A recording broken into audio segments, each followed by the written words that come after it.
You've been staring at your phone waiting for a text that never comes. You've been overthinking every silence, every short reply, every time they pull away right when things feel good. And you've probably told yourself 100 times, maybe they just don't care. Maybe I'm reading into nothing. Maybe I should just walk away. But what if I told you that the person who never says, I love you, out loud might actually be screaming it in every single thing they do? What if the silence isn't emptiness? What if it's actually full of something you've been completely missing? Stay with me, because what I'm about to share is going to completely change the way you see your person. And honestly, it might change the way you see yourself in this relationship too. Before we get into it, if you've ever felt confused by someone who runs hot and cold, someone who seems to care but never says it directly, drop the word quiet in the comments right now. Just that one word, quiet. Because you're about to understand something that most people spend years trying to figure out. And subscribe, because this is the kind of content that actually helps you stop second-guessing yourself and start seeing clearly. Now let's talk about avoidance. And I mean really talk about them, not the surface-level stuff you've probably already read. Not the they're just emotionally unavailable, run-for-your-life narrative that people love to throw around.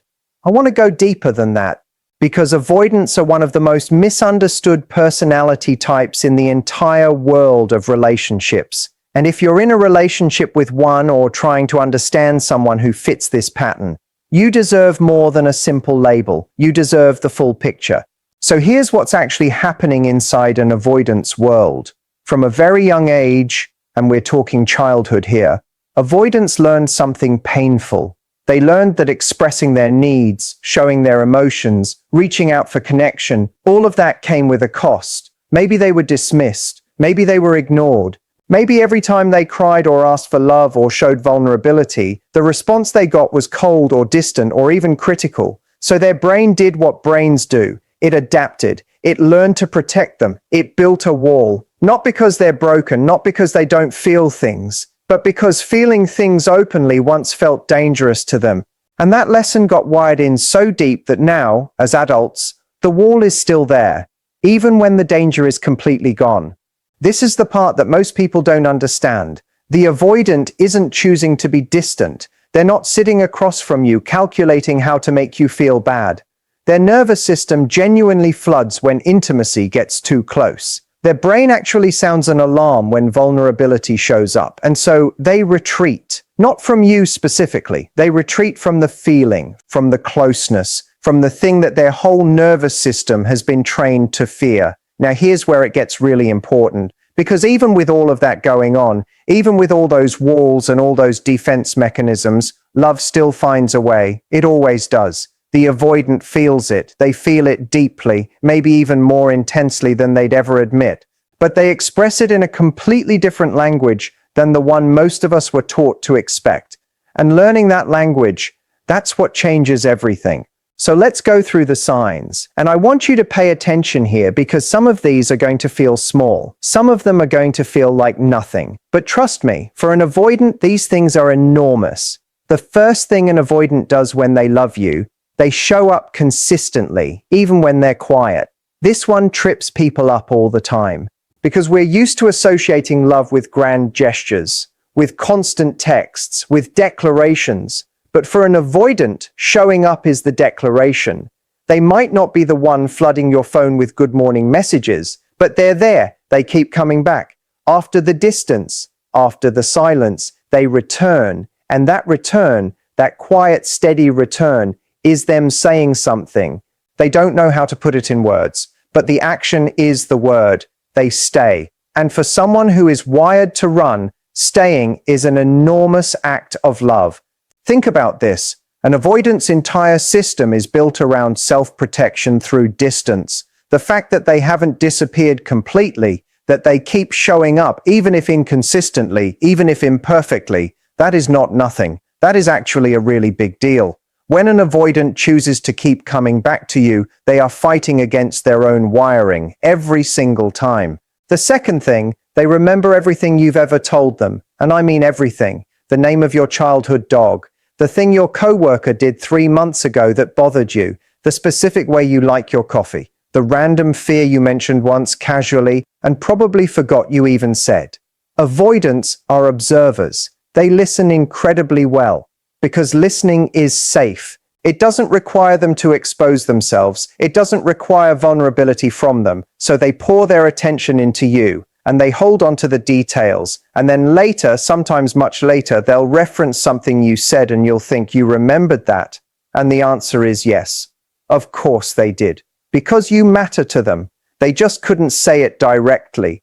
This is one of the clearest signs. When an avoidant stores the small details of your life in their memory like treasures, that's not just a quirk. That's devotion in disguise. The third thing, they do things instead of saying things.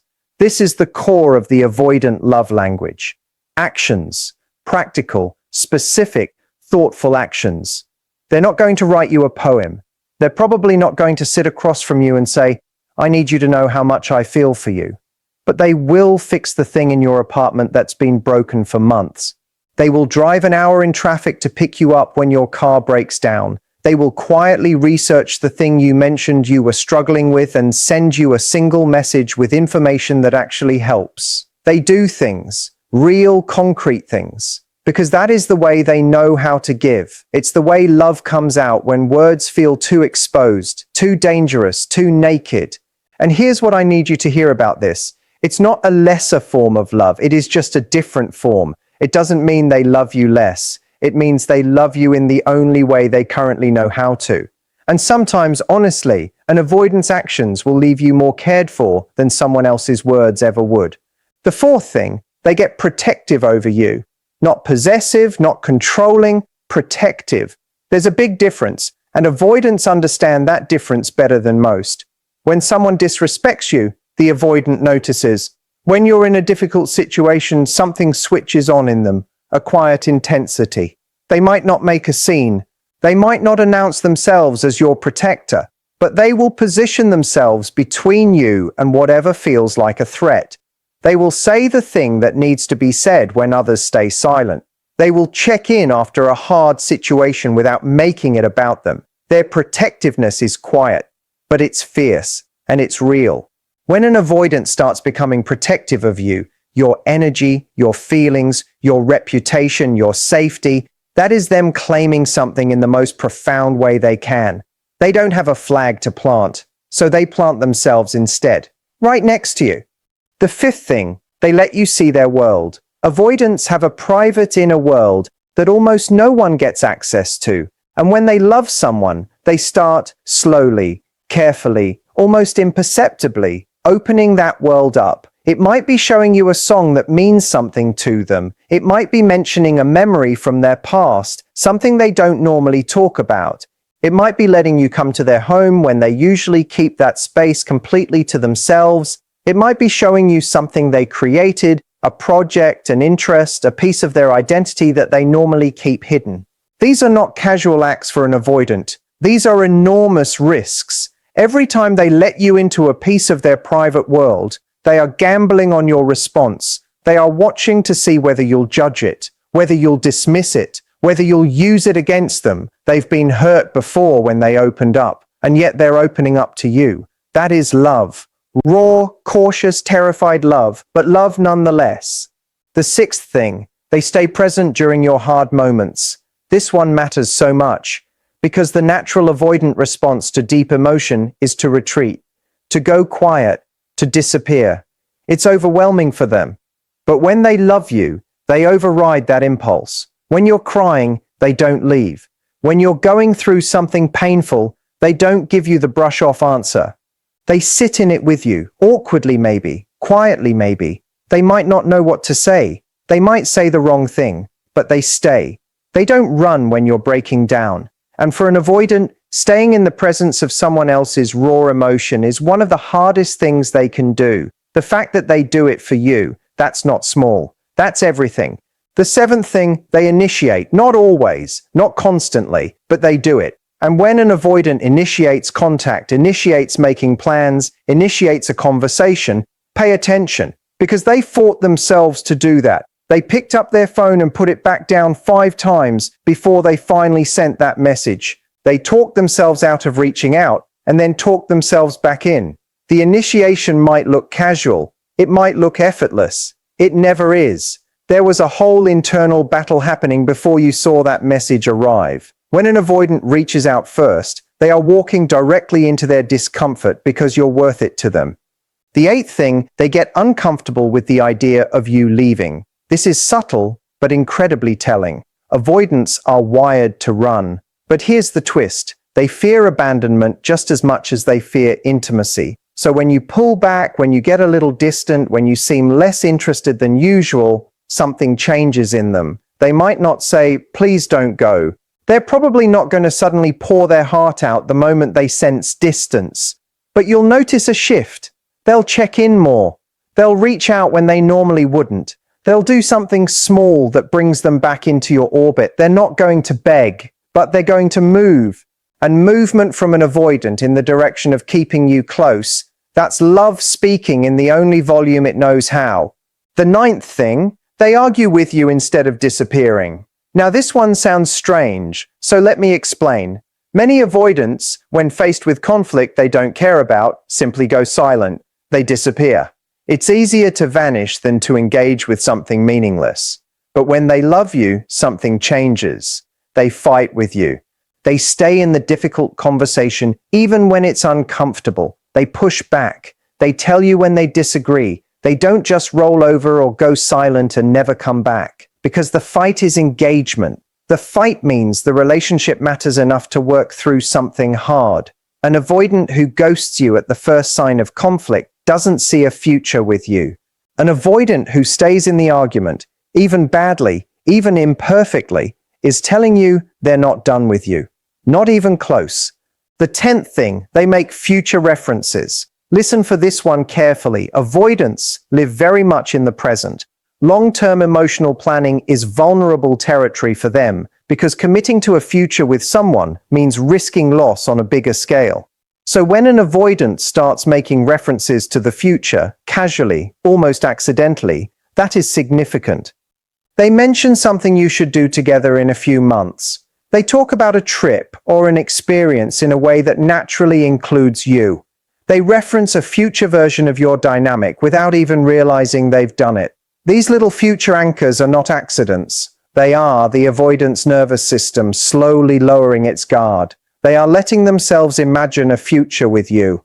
And for someone who typically keeps their emotional horizon very short, that is a profound shift.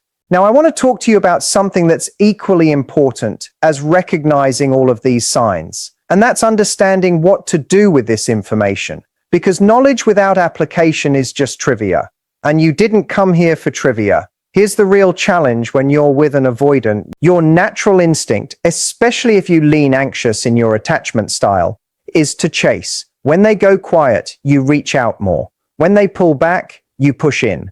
When they seem cold, you try harder to warm them up. And I completely understand why. You're trying to close the gap. You're trying to bring them back. It makes total sense. But here's the painful truth. For an avoidant, that response doesn't close the gap. It widens it because their system interprets that pursuit as pressure, and pressure triggers withdrawal every time. So what do you actually do? You do something that feels wildly counterintuitive. You become the most grounded, secure, unfazable version of yourself. You stop chasing, not to play games, not as a manipulation tactic, but because you genuinely build a life that doesn't require their constant validation to feel full. You pursue your own interests, you invest in your own friendships, you build your own joy, and then you let them come to you from that place, not from a place of neediness, from a place of fullness. And the most interesting thing happens when you do this. The avoidance nervous system starts to relax around you because you've stopped being a source of pressure and started being a source of peace. And that is exactly the kind of energy that makes an avoidant feel safe enough to move closer, to lower the wall, not all at once, not dramatically, but incrementally, slowly, in the only way they know how.